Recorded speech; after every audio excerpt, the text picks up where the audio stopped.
Welcome to the Bola Bola Show. How everybody's doing? Today is the 6th of May 2020. We are currently in the fifth phase of the MCO. Hope everybody's doing well. And thanks to all the frontliners who are helping us and controlling and having this during this unprecedented time. As usual, I'm starting the show today and with assist by two of my good buddies since 17 years old. I'll start with Sivan. Sivan, how are you doing? Hope everything's fine with you. Hi Bala, hi everyone. Pretty much things are status quo for me in the middle of a lockdown. But thank God, there's still football for us to talk about, which helps us to, keep our feet on the ground, keep our mind sane and all that. Yep. Okay, how about you, Elvin? Hopefully you're also having the same momentum right now. Yeah, Bala, yeah, exactly. So doing very well, doing great, in fact, and enjoying and appreciating whatever that's coming around now. But the great thing is, we are consistently recording more episodes during this period, and we are doing great. Okay. All right. So today will be the one of the most special episodes, especially for me. Yeah, Bala. Yeah, exactly. Right. So today is going to be the episode that you are looking forward the most, Bala. Yes, of course. But before that, I want to keep it a surprise.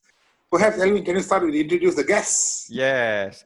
So guys, and all our listeners out there, today we have a special guest today, and his name is Zaki, and he is the president of the official Juventus fan club in Malaysia. So, Zaki, how are you doing? How are you and your family are doing so far in this season? I'm good. Thank you for inviting me during this MCO period, which is a bit difficult for us, but for the safety reason or for the health reason, so we have to stay at home. Yeah, we are staying at home, but we can still keep this rolling, yeah? So great to have you on board, Zaki. Thank you very much. All right, so without further ado, we'll go into the action.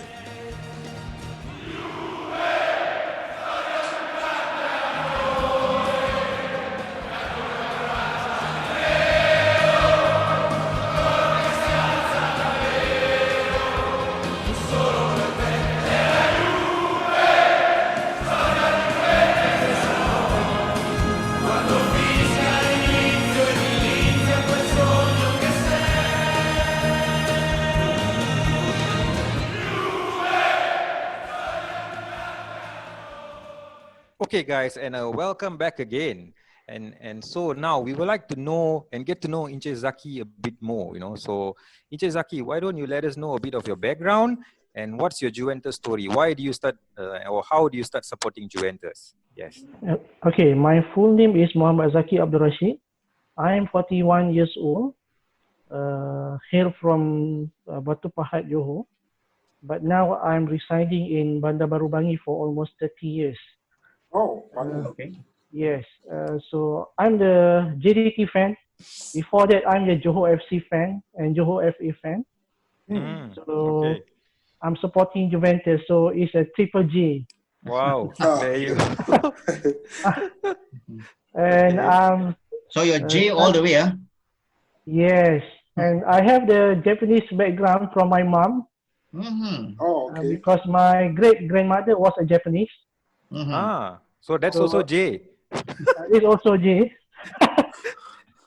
Okay. So my dad, then my dad is a second generation from Java, Indonesia. Okay. So another J. Okay. Yeah. So when I support Juventus is end of the cycle. Oh, okay. Very interesting. Very interesting. So I'm married with one daughter. At the moment, I'm working in hotel industry. Yeah, for 5 years. But on professional level, I'm the accountant. Okay. Okay. So. But for Juventus, you are the president. How about So, that? so at the moment, I'm the official Juventus fan club president in Malaysia since Uh-huh. 2018. Yes. Okay. So Inche Zaki, how do you start supporting Juventus? Like how you used to watch their games and all that? Maybe you like to share with us a bit on that? Okay, I started to watch Juventus in 1987. Oh, okay. That was way back in when I was 8 years old. Mm. At that time, I'm still in Johor. But as a Johorian, we can watch the Singapore channel. At that time, they call it the SBC. SBC is Singapore Broadcasting Corporation. Interesting, huh? So the SBC 12. Yes. So I managed to watch the Serie A every. I can't remember the day, but at that time, I saw the team with a black and white stripe. Mm-hmm. Okay, so and then I remember at that time my uncle said, "Why you watch that a prison team?" I said, "Why you say the prison team?" Yeah. Because the prison attire is black and white, right? Yep. I think so. And then yeah, then I I I talked to him that, hey, you look, they play better football, good football at that time. This Michel Platini. Yep. Mm. Yeah. So, but I managed to get to watch the channel every week, every week. So Wow. that's the first love Good way. to Juventus. Oh, okay. So living in Johor, you have the privilege to get those. Luckily, to get those Singapore channel. Huh? Yes. If you Yeah. are the Johorian, then you can watch the SBC 5, SBC 8, SBC 12. Wow. Wow. Okay. Interesting. Very interesting. So yeah. So thank you for sharing your how it all started for you, Zaki, with Juventus. And Okay. also a bit of your background and all that. And we will be back again after this break. Peruzzi has taken Juventus to the cusp of glory. Jugovic for the European title. Juventus are European champions. Celebrations, they feel, are overdue. Okay, now we're back with our first segment in which we will focus on Juventus' golden era in the 1990s. Now, during the early 90s, they were managed by arguably one of the most successful managers in Serie A football, Giovanni Trapattoni. This was his second stint with the club. Under Trapattoni, Juventus won 14 trophies, including 6 Serie A titles and, of course, 1 Champions League as well. Now, how do you feel about his achievement for the club and including his style of play, which often been said is a counter-attacking football? Okay, I will comment on his reign at Juventus starting from 1991 because before 1990s, in the 1980s, I'm not really following Juventus consistently. So after the World Cup of Italy in 1990s, and then I managed to watch Juventus game on regular basis. So on Trapattoni, I think he built the defensive foundation, the very good defensive foundation. Consists of at that time we have a Italian goalkeeper which is Stefano Tacconi, and then assist by the young Angelo Peruzzi, and then we have a very good defensive line consists of Massimo Carrera. Massimo Carrera is the Antonio Conte assistant, and then we have Di Agostini, Giancarlo Marocchi, and then we have Angelo Alessio, also Conte assistant now, and then we have Roberto Gallia. So it's a strong defensive unit at that time, and then supporting by good midfield and attacking line, because at that time we also have the foreigners, the good foreigners, which is Hartman Julio Cesar.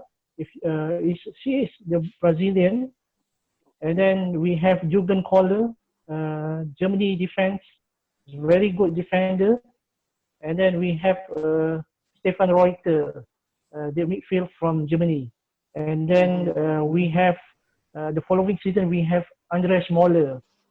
All of them are World Cup, Germany World Cup winning team. So we have a good mix of Italian and import player.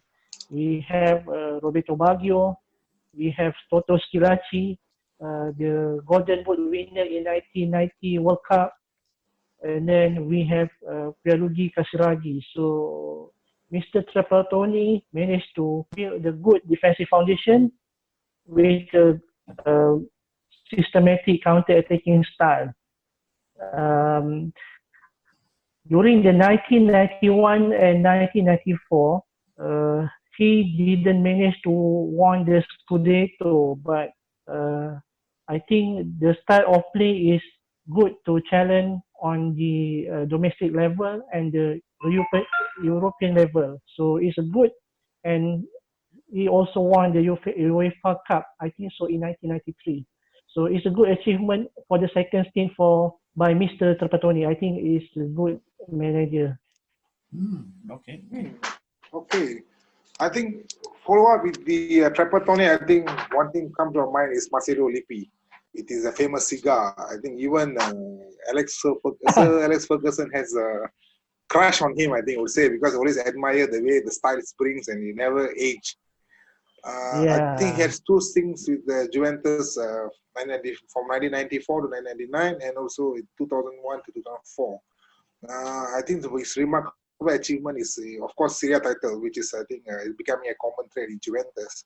But I think we want to be looking forward to Champions League. And the team he built up with Zidane, Conte, Deschamps, Del Piero, Gianluigi Vialti, and Fabrizio Ravanelli, Alan Boskic. I think I can keep on going talking about this team. Edgar Davids. Yeah. But I think Lippi brought something unique to this team. He made such a gel with the team. I think every single, even opponents fear this kind of players. So yeah, let's we just want to describe how actually he brings that aura. He brought together all his players to work as a team. Okay, Marcelo Lippi has been appointed as Juventus coach in 1994. I think the advantage of Mr. Lippi is he inherited the good foundation from Trapattoni from the previous season. So he have a lot of talent in the Juventus squad, like Gianluca Vialli, Fabrizio Ravanelli, and then in his first season, he still have Roberto Baggio in his team, plus the young Alex Del Piero. So Lippi tried to introduce the sexy football for Juventus compared to Mr. Coach with a defensive unit. So in 1994-95 is a good season for Mr. Lippi because they won the domestic double but lost the UEFA Cup final. So I think the first season for Lippi is a good one, except losing the UEFA Cup final to, I think, to the Parma team. Yeah. So yeah, and then in 95, 96, Juve bring Vladimir Jugovic, and then bought Attilio Lombardo, Pedro Wachowut, and sell Roberto Baggio. But it's a season where Juventus won the second Champions League, defeating Ajax Amsterdam. So with a good team, Lippi managed to instill the attacking style of football for Juventus. So at that time, it was so fun watching Juventus. I'm telling you, because Yep. the attacking one is very good. But in 1996-97 is a season where Juventus play good football, but losing the Champions League final. So it's so sad because that was the season where Juventus have Zinedine Zidane for the first time, and then they bought Alan Boxic, and then they bought Christian Vieri in the attacking line because at that time Ravanelli and Vieri is no longer with the team. And then we have two big wins at that season. First, 6-1 win away at Milan in the San Siro Stadium, 6-1. And then another 6-1 win against PSG in the UEFA Super Cup. Because I watched both games, so it's very entertaining to watch Juventus at that time. They don't fear to attack the opponent, and at that time, at the same time, they have the strong defensive unit. So 96-97 is the season where Juventus came with attacking style of football from the other planet, I can tell you, but falling short in the Champions League final to Dortmund. So that the only shortcoming on that season. Yeah. Okay. And then in 97-98 we managed to go to Champions League final again, but we lost to Real Madrid 1-0. I remember Mijatovic scored the winning goal. Yep, Pera Mijatovic, yes. So it's so sad. It's so sad because we managed to went to Champions League final for third consecutive season. Only managed to win once, losing twice. So yeah. So I think Juventus was a strong team at that time. If they won 3 consecutive Champions League, I think that the squad for the century, I can tell you. Okay. Yeah, I mean, even I look back at Lippi's record with Juventus. I mean, can you imagine within a short space of time, he could have won 3 consecutive Champions League in a row. Not many clubs can really brag about it. I think only a few like Real Madrid, Ajax, Bayern, just a few clubs actually. And it's really one hell of a record. But as the season 98-99 came along, things were not looking so good for Juventus. Lippi left halfway and they brought in Carlo Ancelotti. I just wanted to know, I mean, what did actually went wrong in that season? Because to finish 7th in the league by Juventus standard is really, really bad. But if you all know Juventus history football club, they've been very successful. 7th position is definitely unacceptable. I just want to know from your perspective, what did actually went wrong during the post-Marcelo Lippi years? Okay. 98-97 season was not a good season for Juventus because if I still remember, the injury for Alex Del Piero and Zidane hampered our performance on the field. So I think between 4 months' time from August to December, both of them are on the bench because of the injury. And then the result is again Juventus. And then suddenly Lippi resigned from Juventus and replaced by Ancelotti. I think Ancelotti at that time came from Parma. It's very good Parma team, but not really good as a Nevio Scala team, 1993-1996. But Ancelotti came from Parma to replace Lippi. But I think the good performance from Ancelotti is he managed to bring Juventus to the semi-final of Champions League, but losing to Manchester United, even though we led the second leg 2-0 after 20 minutes. And then suddenly we lost 2-3 in that game, and we finished 7th. It's not a good season for Juventus because I think because of the injury of Del Piero, Zidane, and the departure of Lippi. So I think that's the reason why Juventus not really good on 98-99 season.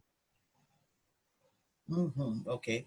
But what do you feel about Juventus in the years after that? I mean, somehow or other, they didn't seem to be able to capture back that glory days. I think for a while, football in Serie A was centered in Rome. I think Lazio won a Serie A title, and then, of course, Roma won a Serie A title. So, I mean, during those years, what was Juventus? I mean, were they in a rebuilding process? I think Mr. Ancelotti did a good job because we lose the Scudetto on the last day of the championship with a single point to Lazio. I watched the last match away at Perugia where Juventus lost 1-0 at that game. So we lost the Scudetto by a single point to Lazio. So I think Ancelotti did a great job.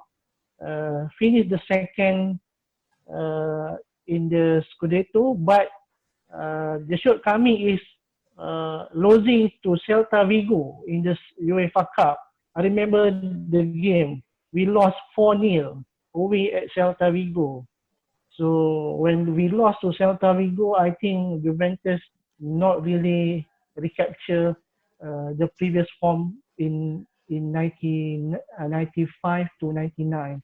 So Mr. Ancelotti is, I think, a bit unfortunate because he bring Juventus to twice runner-up of Scudetto, but didn't have a good performance in Champions League and UEFA Cup. I think he did well, but maybe the luck is not in Juventus side. That's it. Okay. So basically, it was the luck factor that wasn't in Juventus' favor during those years. But yeah, because we lost the Scudetto twice. In the 2000 to Lazio and then 2001 to Roma. So we finished the season the two season in runners-up place. So I think it's a good achievement considering that Ancelotti is a young coach at that time. But yeah, maybe the result is again Juventus. Yeah. Yep. Well, at the end of the day, it's Juventus. So, of course, finishing second was never going to be good enough despite what Ancelotti has done. But we will be right back in our next segment in which, of course, the return of the king of Turin. He puts this penalty away. He does. Milan are back on top of the European tree. Their sixth such title. They've beaten the champions of their own country to become champions of Europe. And yes, as Steven just mentioned earlier, the return of the king, right? The return of the king in terms of Marcelo Lippi returning for the second coming to Juve. But before I get to this Marcelo Lippi thing, as you was mentioning earlier, Zaki, about Carlo Ancelotti. In fact, Carlo Ancelotti was infamously sacked at halftime of the Atalanta game, on the last day of the season, which I find this really bizarre and quite disrespectful, right, for a manager of that stature, for Juventus to just let him go at halftime when that game they still mathematically had a chance to win the league title. So after having so that's something really bizarre that happened to Ancelotti. Okay, and after all the dust has settled, and now here comes Lippi, right, for the second time, and what are your hopes? As a Juve fan, I'm sure I think you guys have been really going through this turmoil of up and down, and then finally you lose Ancelotti and you get back Lippi. So maybe you can give your comments in this section. Yeah. So as a Juve fan, I feel relief when Lippi take over the team from Ancelotti because he knows the club. He have the winning mentality, and then I think he can do well because he have a good 4 seasons in Juventus before, except for 98-99 season. So I believe that Marcelo Lippi is the right person to take over Juventus at that time because we didn't win the Scudetto and then not doing well in Europe. So it was a happy feeling for me because Lippi is a good coach. I think he's the successful coach in the history of Juventus. So we, as a Juve fan, I think you can ask another Juve fan that Lippi is a great Juventus coach. Yes. So when he took over in 2000. 2000, yeah. So I think he's the right person to rebuild Juventus. Once because at that time Juventus not playing well. It's not really playing well. And then Zidane departure to Real Madrid, and then but Lippi managed to rebuild the team. And then with the acquisition of Buffon, and then we bought Pavel Nedved from Lazio, and then Lilian Thuram from Parma. And yeah, I think Lippi bring the stability and I think instill the winning mentality to the squad. I think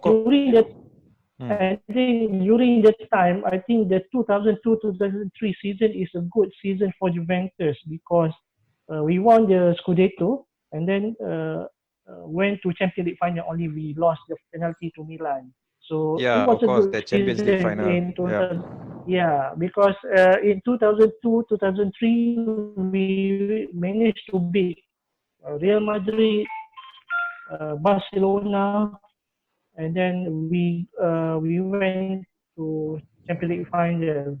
And then I think in 2003 when Pavel Nedved won the Ballon d'Or. In 2003. So it was a good season in 2002-2003 for Lippi. Okay. Yeah. I mean, no. I think most people can never forget the Champions League final for whatever reason it was. But it was a heartbreak. Because we lost the penalty. Yeah. Yep. But one thing I'll never forget. I mean, I'm not a Juventus fan, but one thing I never forget that season was you mentioned about that game against Real Madrid in the semi-final, the second leg in I think it was in the Del Alpi Stadium. Yeah. And very seldom the Del Alpi Stadium is sold out, but on that day it was sold out completely. And I think Juventus were really brought their A game against Real Madrid. That was one game that I truly enjoyed. Whenever people ask me one Juventus game you wish you could watch, that will be my game. Yeah. But and then you have to remember that Buffon saved the Luis Figo penalty at that game. Yes. Yep, the penalty as well. It was a A game from Juventus, I'm telling you. Yep, definitely.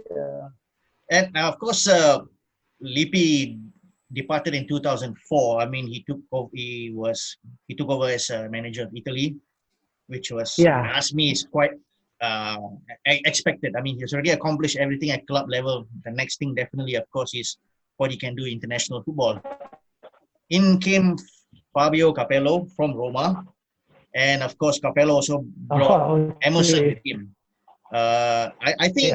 I mean, would you say it's a good decision because to bring a manager with a similar winning mentality in Lippi when you think of Fabio Capello as well? Yeah, I think the reason why the Juventus management hires Capello is because he won the Scudetto with Roma once. Another reason is because Capello is an ex-Juventus player in 1980s. So I think that's the reason why they hire Capello because because Capello is a coach with a winning mentality, but his style of play is a bit orthodox because he built the foundation with a good defensive unit. It's not Capello is not like Lippi who bring the attacking football, but I think the most important thing is you have to instill the winning mentality. That's it.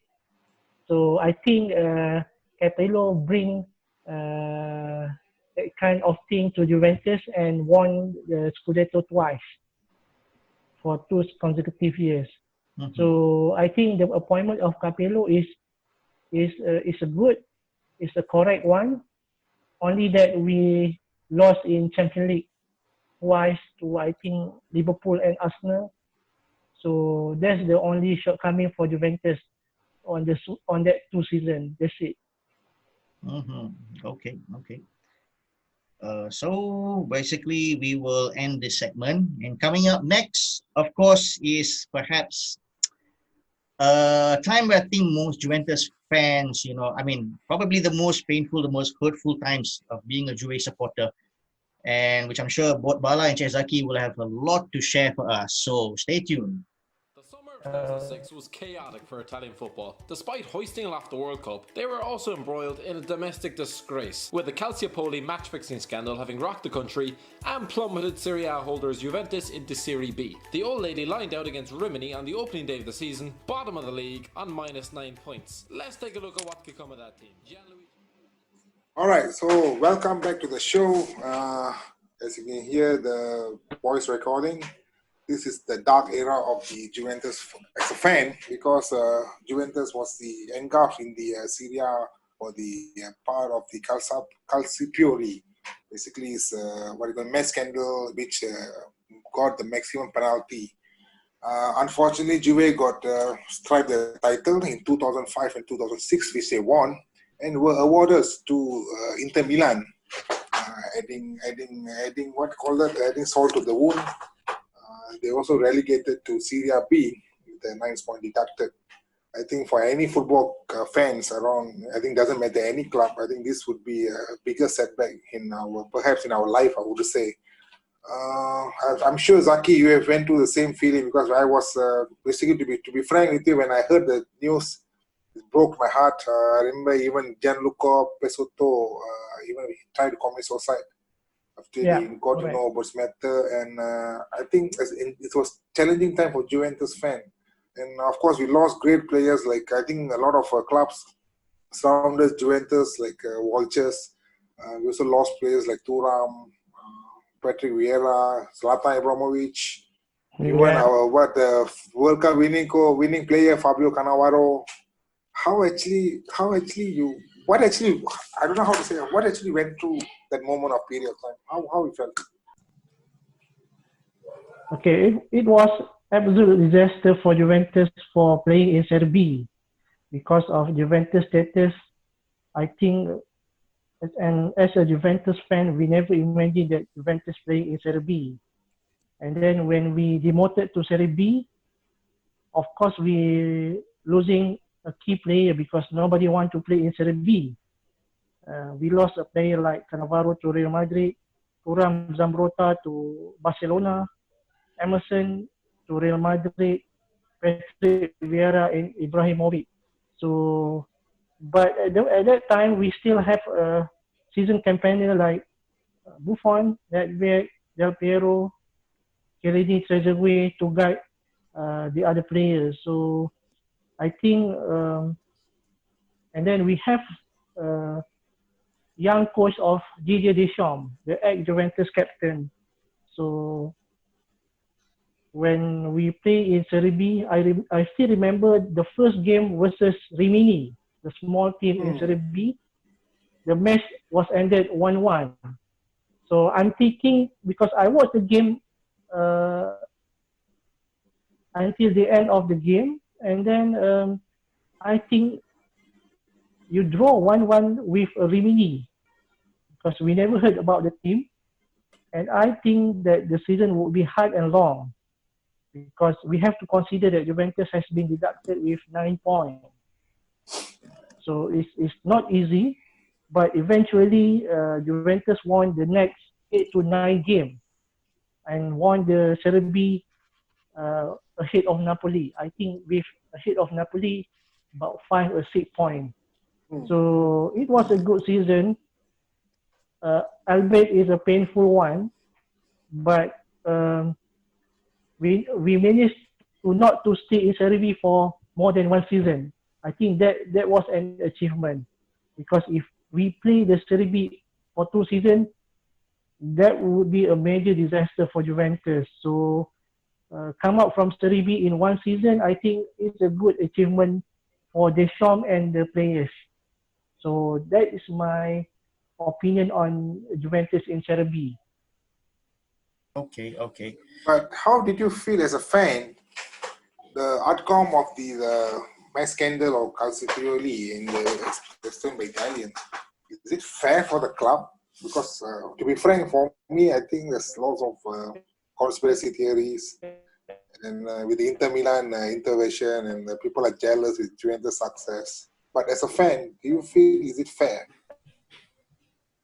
Okay, I think the Calciopoli scandal is a bit harsh because the other team has been deducted with the point, but Juventus has been demoted to Serie B. So I think Juventus has been unfairly treated by Liga Serie A and the local authorities. We heard a lot of conspiracy of jealousy for Juventus during the Calciopoli scandal, but it's hard to say because we are away from Italy. So I think for Juventus fans, Calciopoli scandal is a shameful for Italian football. Yeah, I think so. Okay, okay. But of course, putting all that behind, as you mentioned, Didier Deschamps came on board, helped the club to get promoted to Serie A instantly that season. And surprisingly, he resigned after that season. And of course, Claudio Ranieri came in. Of course, during the Claudio Ranieri time with Juventus, it was Inter Milan that was dominating Serie A. Did you feel like Ranieri had what it takes for a club like Juventus? I mean, considering when you have someone like Jose Mourinho on the other side who likes to play all these, tactical mind games and all that, Ranieri is a very, very calm, very laid-back person. Do you think he was the right person for Juventus at that time? At that time, no, because I think if you ask all of Juventus fans, they want Lippi back to Juventus. Okay. But you have to remember that Juventus is keen to hire another Italian coach because in Juventus history, from 1990, since Trapattoni time until now, Juventus have hired Italian coach. So maybe at that time, Ranieri is a good replacement from the view of management. But and then we came from Serie B. Deschamps has left. Deschamps is left because I think he's not agree on the management on the certain thing. And then maybe Ranieri is a good replacement for Deschamps. But considering 2 years Ranieri time in Juventus, there was up and down performance for Juventus. But I remember the second season where Juventus not won in 10 matches. 10 matches, not won any match. So I think that's the reason why the management have sacked Ranieri, because I think maybe he's not good enough for the job, and he never won a major honor with another club. If you have to remember that. So when you come to Juventus, I think first thing first, you have to have the winning mentality within yourself and translate it to the squad. Yeah. Okay, Zaki. All right. So this period is indeed a very dark period for Juve, because in a span of 2 years they changed 3 managers, which is also not a very healthy proposition, for stability and continuity if you talk about running a successful football club.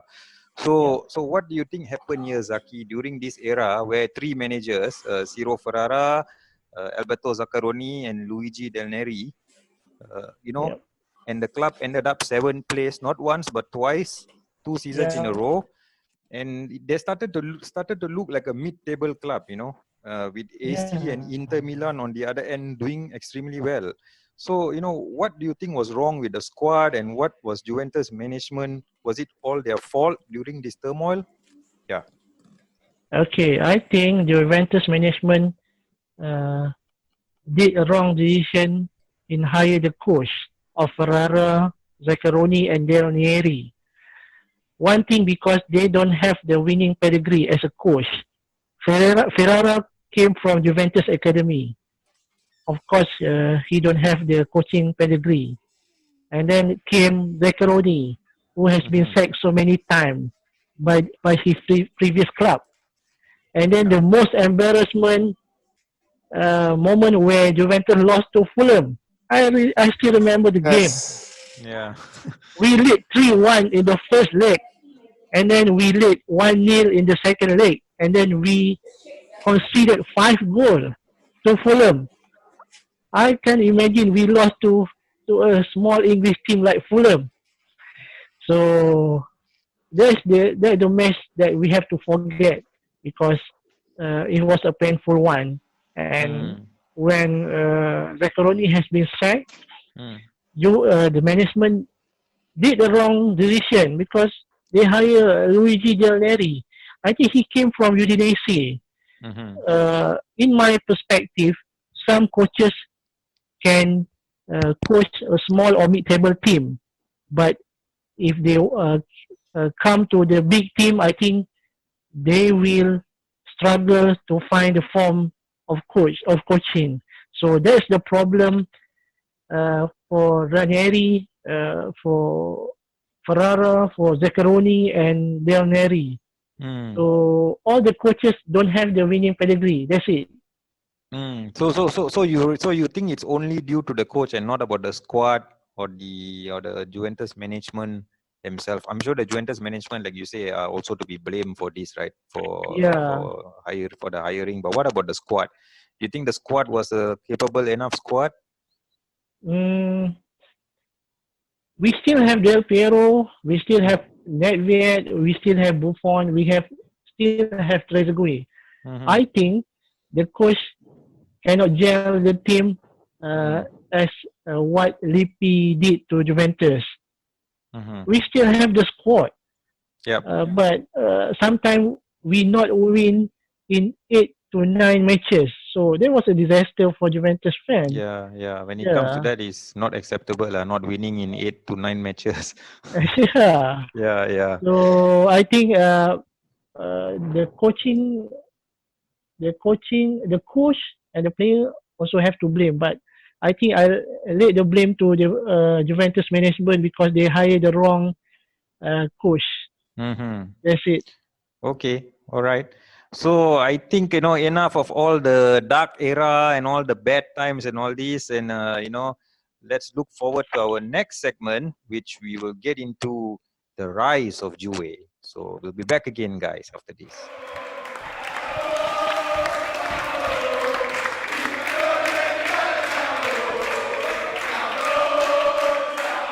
All right, welcome again. Not everything is dark, as mentioned in the Dark Knight movie quotes before by Harvey Dent.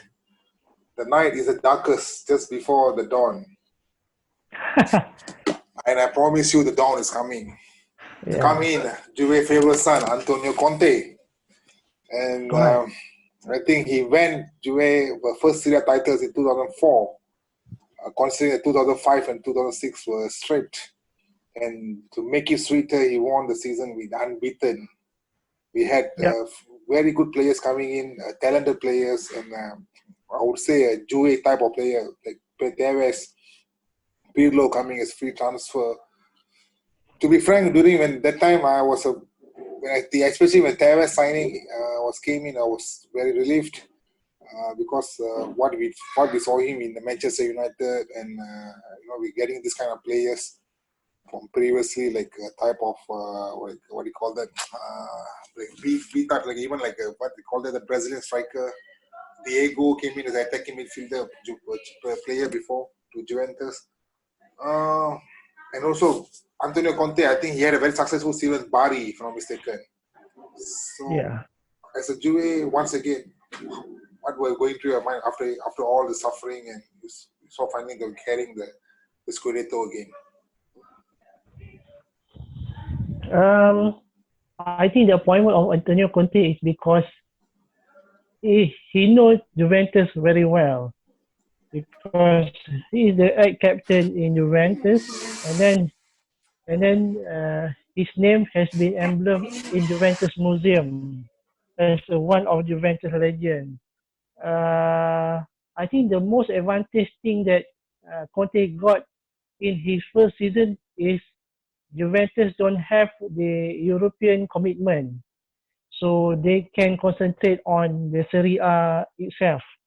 So that's why we managed to win the Scudetto without losing a single game. So the appointment of Conte is a good one. So without doubt, I think the first season is a huge success, considering that we moved the new stadium at that time. The new stadium. Juventus new stadium, right? Yeah. Okay, all right. So, and then after the Conte season, right? Now comes Massimo Allegri, right? Yeah. Very reputable guy, but somehow I find very underrated manager. In fact, he has a very high winning rate percentage among all the Juve manager who have played more than 50 matches. He's over 70%. He has a 70% win rate, which is remarkable, right? So I can see that this guy has brought back huge success to Juve, being a pillar of stability, four domestic double, if I'm not mistaken, Scudetto and Coppa Italia in a row. So in fact, this achievement, no manager in the top 5 of European League managed this kind of feat. So, fantastic. And also appearance in 2 Champions League finals. So Allegri style was very fluid and flexible, where he was known to adapt tactics, change his tactics. And in fact, I think when he first joined, he adopted Conte's 3-5-2 tactic initially, before slowly switching to 4-3-1-2 and 4-3-3, right? So, being some sort of a tactician master in this, what's your view of this achievement achieved from Allegri, and bringing Juventus back again to the level of top level football, and able to match Barcelona and Real Madrid? To be honest, after Lippi, Massimiliano Allegri is another favorite of coach for Juventus. So your second best coach? Yes, without doubt. Okay, all right. Because compared to Conte, Conte is a rigid coach. Sometimes he can't find the solution when the thing is against Juventus.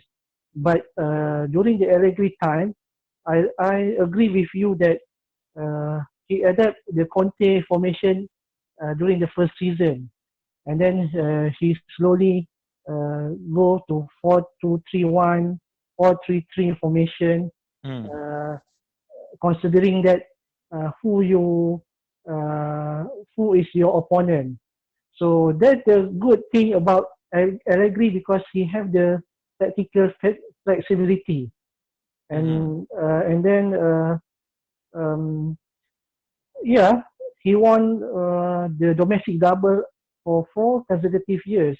Yep. So, and then, yeah, people saying that Allegri inherited from the Conte success or at first time, because I remember that when Allegri has been appointed by Juventus management, he's not the favorite among the Juventus fans because he has been sacked with Milan, and many have considered him as a one-season coach.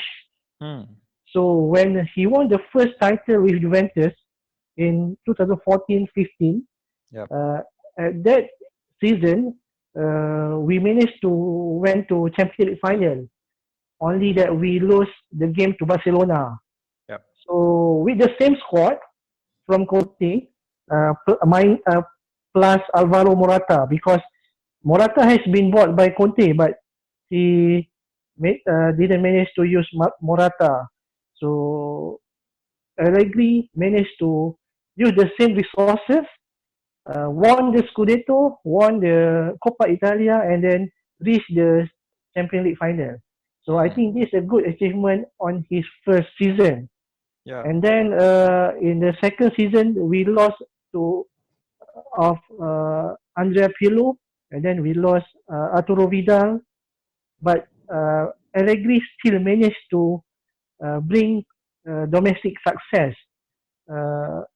But we falling short at Champions League to Bayern Munich at that time because we conceded the last minute a goal.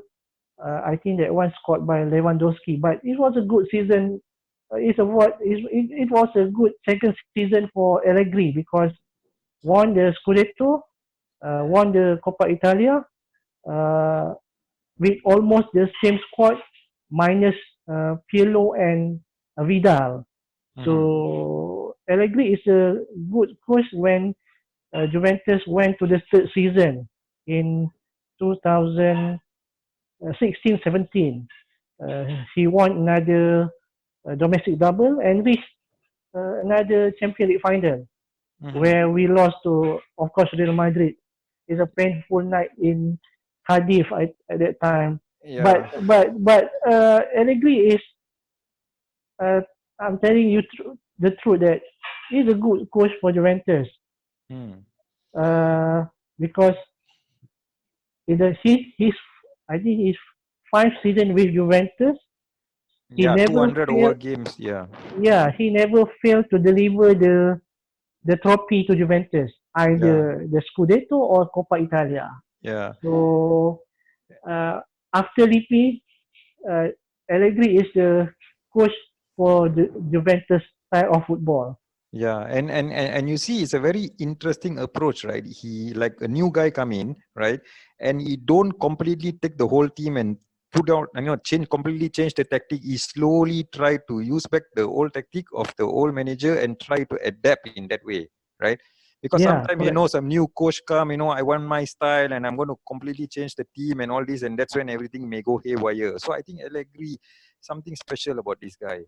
Yeah.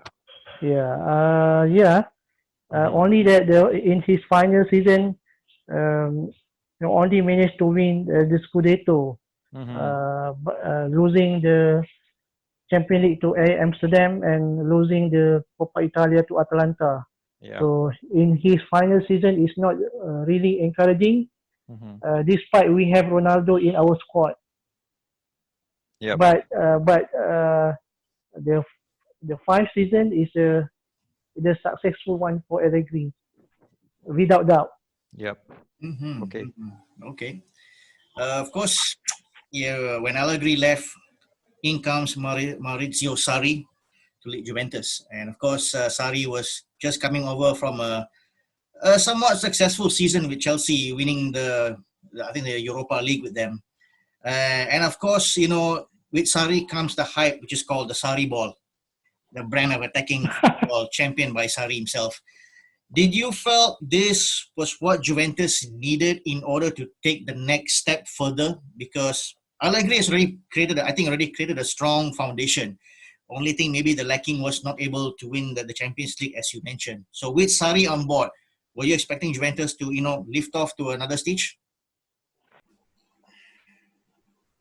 Okay, at the beginning, I don't think the Sarri ball can be used effectively in Juventus because it's not easy to change the style after 8 seasons. It's not easy, but I think Sarri did well at this time because Juventus still in 3 front of championship, which is Scudetto, Coppa Italia, and Champions League.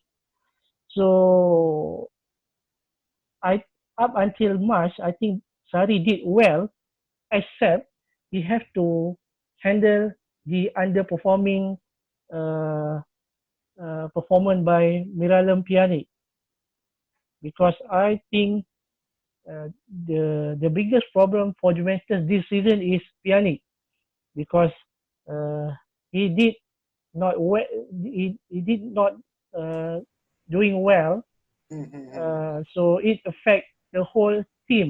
But Juventus still in the first place of Serie A because other than Pjanic, Sarri managed to bring the best of Rodrigo Bentancur, and then he played the 3 midfield of Bentancur, Ramsey, and then another one is Matuidi. So I think because of Pjanic, Sarri have to rethink about Juventus style, but he managed to do that at this point of time. So I think Sarri did well until March. Okay. Well, I think Juventus' tradition is to win, and even our club motto is winning isn't important. The only thing that matters. Correct. So I think to further enhance the squad, they brought in Ronaldo. I think this was signing of the centuries. With the likes of Messi as his competitor, I think with current generation, I think nobody can match these 2 players, greatest players of all time, I would say. And signing Juventus from Real Madrid with the bicycle kick, which I think even Turin fans actually clapped hand for him. I think it's a big honor. When I first heard it, I first never believed because I thought the rumors. But as day goes by and things go by, finally when I saw him in the Juve jersey for 100 million euros, I think, was signed from Real Madrid. It was very feeling. That feeling is great again. Not like signing Zidane again, but Zidane wasn't a proven player yet. What I mean, proven player in terms of the what you call the stature of Zidane is after Juventus, but Ronaldo brings the caliber despite his age. So, what was the feeling when he signed for the club, and what did you expect him to do on the field? When we heard about the rumors of Ronaldo, I think not many Juventus fans has believed that Juventus want to sign Ronaldo, because in Juventus history, Juventus only sign the player of not more than 30 or 40 million euro, plus the free signing, as you know, because Juventus is known for free signing. So when they sign Ronaldo for 100 million, I think this is the bargain of the century, because we know that Juventus is a prudent club. Yep. So it was a good addition to the squad, because we, for the long time, we don't have the star player in our squad. So when we have Ronaldo, I think maybe he can bring the depth to the squad, and probably the Champions League that we missed for so long. Yep.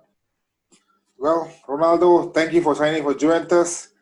And and I'd like to add, I think I would like to add one more important point. I think I would say Juventus is among one of the few clubs that I would say has done not just, achievement on the field, but also off the field.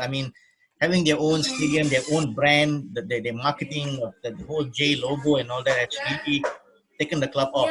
And when they signed Ronaldo for 100 million, if I'm not mistaken, they managed to recoup almost the entire money from his jersey sale, if I'm not mistaken, right, Zaki? Yeah, correct, yeah. Yeah. So it's definitely even from a marketing standpoint, I think the club has really done a tremendous.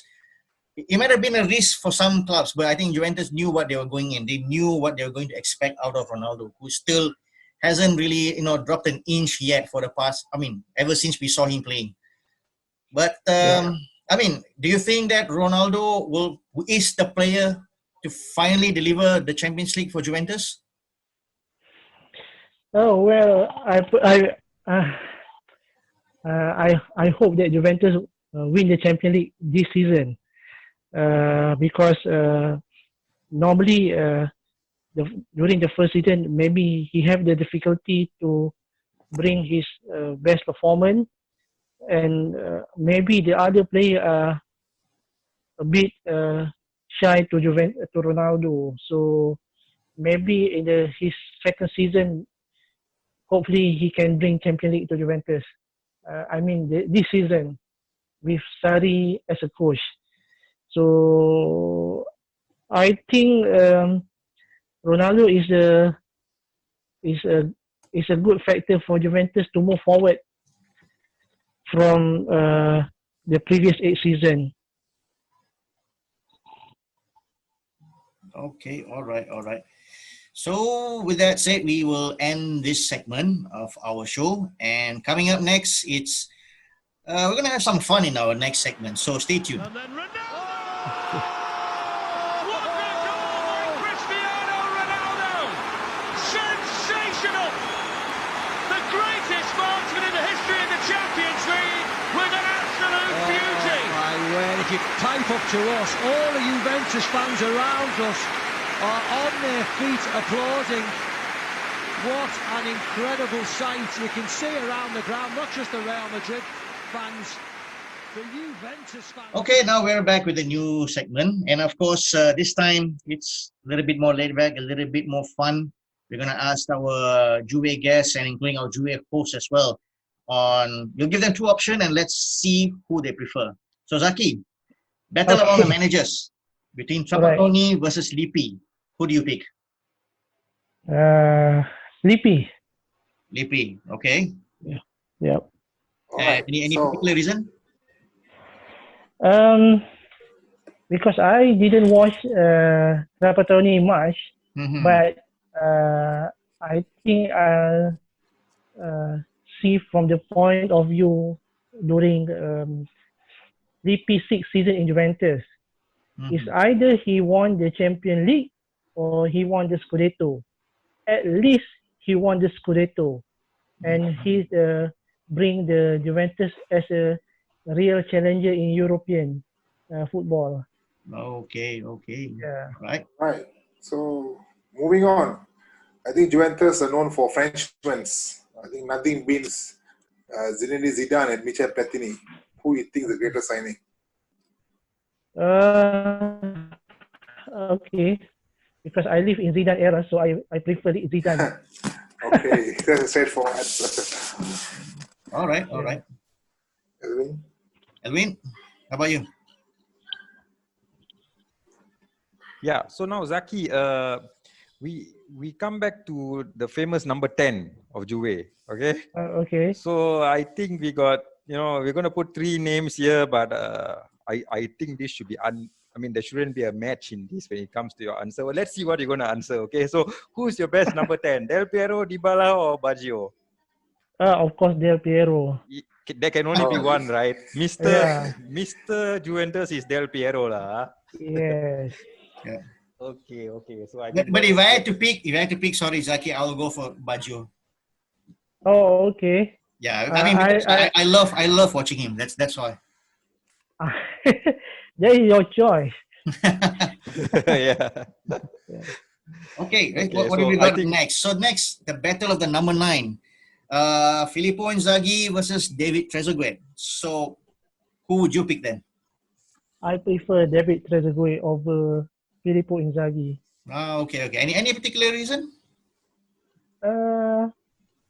One thing is Trezeguet is a proven goal scorer because and then he's the one of the loyal player who stay in Juventus even though they were demoted to Serie B. So apart from his goal scoring skill, I choose his loyalty. So that's why I choose Trezeguet, because Inzaghi went to Milan.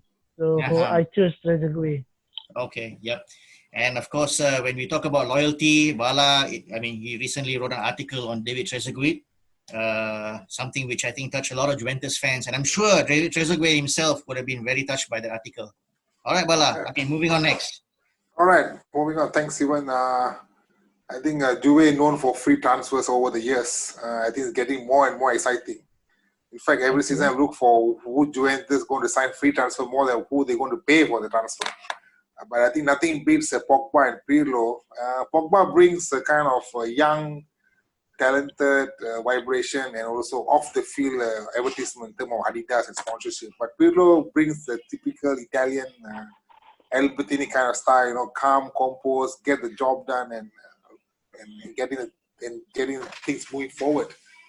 In your opinion, Pogba versus Pirlo, who did the most? So for the free transfer, I chose Andrea Pirlo. Right. Yeah. Any particular reason? Of course, he is the aging players when Juventus acquire him from Milan. Correct. Pogba is a young one, inexperienced guy.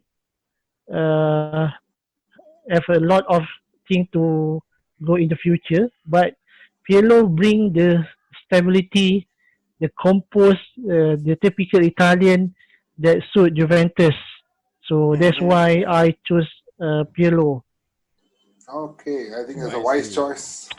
Okay, one thing for sure, I managed to watch Pirlo and Pogba in front of me during my trip to Turin. Pogba scored a spectacular goal against the Cagliari. But from all point of view, I still preferred Pirlo because maybe I choose Italian more than Frenchman. Okay. Interesting. All right. So Zaki, now imagine you are the Juventus manager. Okay. And I'm going to give you unlimited budget, and you can go back in time. You can go back to the future in time ke mana-mana, okay, anywhere. So you're not limited by time, you're not limited by money. What will be your best tactic and your dream team? Who will be in your Juventus dream team? Yeah. Okay. I think the manager is Lippi.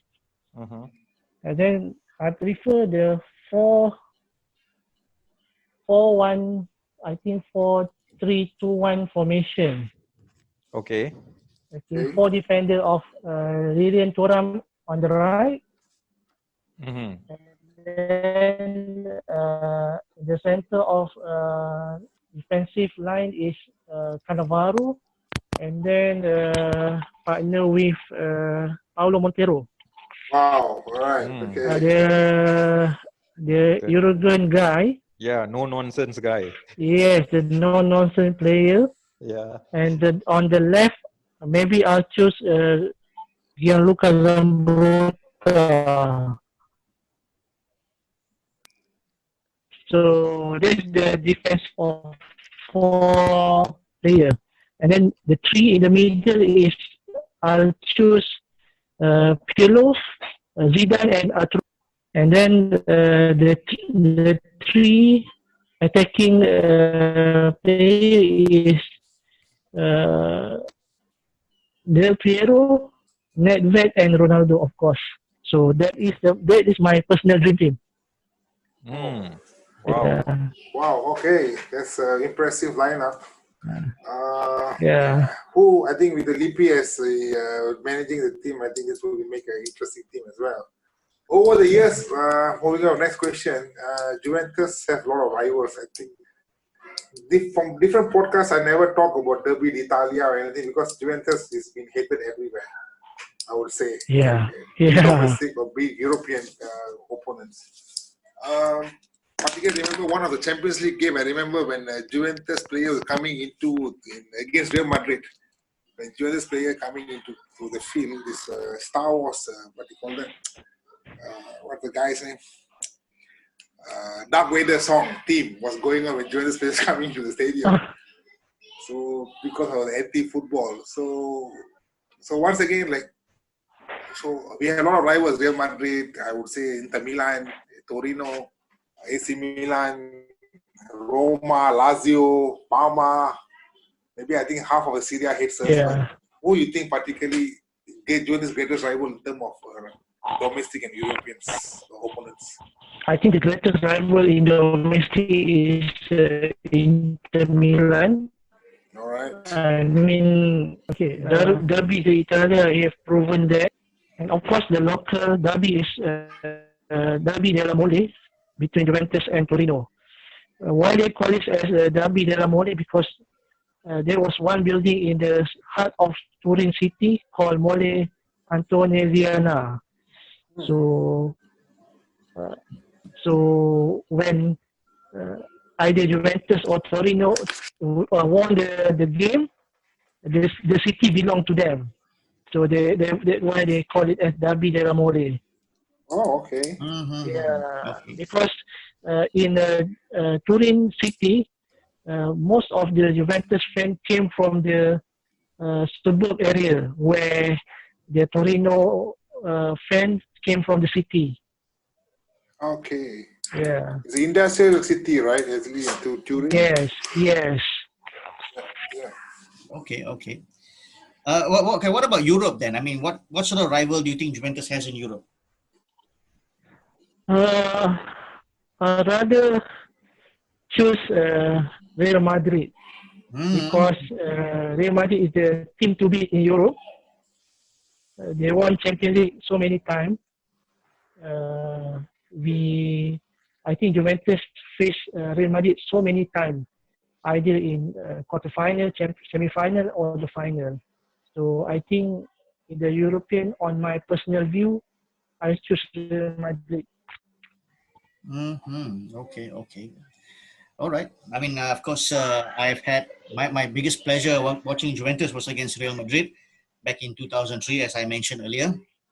Right. Now, let's move on to something which I think when it was announced, if I'm not mistaken, it was announced in 2016, if I'm not mistaken, where Juventus were going to change their club badge. Okay. It was, of course, at that time, I think, there was a mixed reaction from a lot of people because it was a very, a very controversial, very drastic decision made by the club to change something that is very sacred for any football club. I mean, you cannot imagine a football club even like a club like Cardiff, when Vincent Tan go and change the logo or put some dragon inside, also fans were very furious. I mean, what are your thoughts on this idea? I mean, from one end, I think it's a very simplified logo, which I think goes well in the current market environment. But again, your thought as a fan, was it the right decision? Okay. At the beginning, that was a controversial decision made by Juventus management. Probably they want to go globally, just to choose the word G to represent Juventus, because not many clubs in the world using the word to represent their club. I think the most in Italy is Napoli, because they use N is represent Napoli. So when Juventus changed to just a G, we saw I think the achievement after 2 seasons. I think after that, then we can tell you that was a good decision by the management.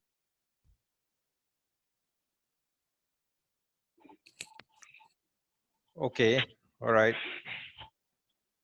Okay, Zaki. Now let's come back again to the Champions League final. Right, seems to be always a big issue here for Juve because finishing 8 times as runners-up.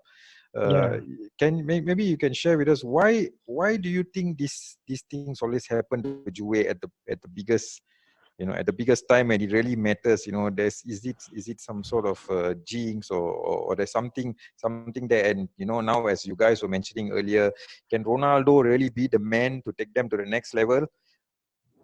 Yeah.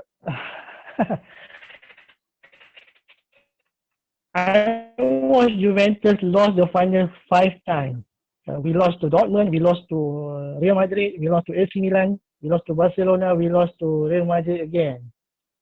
I think maybe the player is not live up to the expectation during the final game. Because if we take into consideration the match before the final, Juventus did well in each 5 occasions. Playing well, beat the top team, but when they reach the final, they can't live up to the expectation. So, okay, probably that was the reason why Juventus failed 5 to 8 times in the final. I think the luck also played a factor during the final, because if ever Netback play in the final in 2003, I think the match will be different. Mm-hmm. So sometimes the luck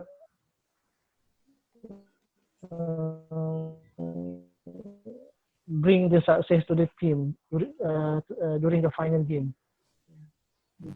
Yeah. I think, like Elvin said, Juventus fans are still looking for the luck, like Zaki said. Yeah. So I think maybe hopefully one day the old lady will get the lady luck as well. Yeah. But like before we end this show, as a Juve fan, I think Juventus is evolving in terms of economically off and on the field. So what is the expectation as a Juve fan? And perhaps before you end the show, maybe you can share with to the Juventus fan across Malaysia how actually they can get in touch with the Juventus fan club, and how actually they can be part of the Juve family in Malaysia. Okay, on the Juventus level, I hope that they can continue the domination in Serie A for, I think, next 5 seasons, because it was not easy to maintain the status for 8 seasons. But so if we can continue on domestic level for another 5 seasons, I think whatever the player come and go or coach come and go, Juventus still there at the top level. And on European level, I hope that Juventus will win the Champions League at least 3 times, because on Juventus status, Juventus need to win more Champions League, because we dominate the Serie A, but falling short so many times in the final of Champions League. So I hope Juventus can win at least another 3 Champions League medals in another 5 or 10 years. It will not be easy, but it's not possible to do that. And for Juventus in Malaysia, I hope the club will still there, because not many people following the champion for Italian league. Only that when Juventus bought Cristiano Ronaldo, then a lot of people in Malaysia following Juventus. So I hope that the people not following Juventus just because of one guy, they support Juventus as a club, because players come and go. Juventus is still there. So I hope that Juventus in Malaysia can grow like the English supporter or the Spanish supporter. That's it. Okay, if you want to get into touch, just even me want to get involved in the Juventus fan club Malaysia. So how do you move about this? We need to wait until the season's over, or starting of the season, or anybody can join anytime? normally we open the membership during August until October. Between that, so we will open the membership to all of Malaysian who are interested to join our club. The fee is not really much. It's about 150 ringgit. And then they got a membership card from Juventus and merchandise from our side. So normally we will open the membership during August. I don't really know how the season ends. If they continue the league, then maybe we will drag the membership probably on September or October. So I think in the recent years, all the team want to finish the Serie A. So I think if they start the game on June, maybe the season will end on August. So after the season end, then we will open the membership. All right. Yeah. Okay, interesting. Yeah, of course. I also wish to see Serie A following grow in this country. From my own personal experience, I can say there has been quite a good following over the last 10, 15 years, especially when Astro started to show a lot of Serie A football. New fans are coming in. Of course, Juventus, Inter Milan, AC Milan are the ones that have the most followings, logically. Yeah. And I think Roma also has a fan club in Malaysia.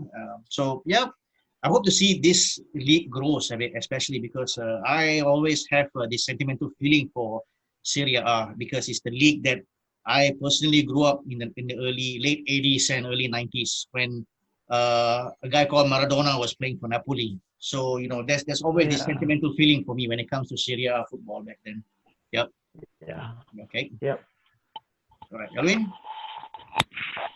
Yeah, so I will just echo exactly what you guys were just mentioning.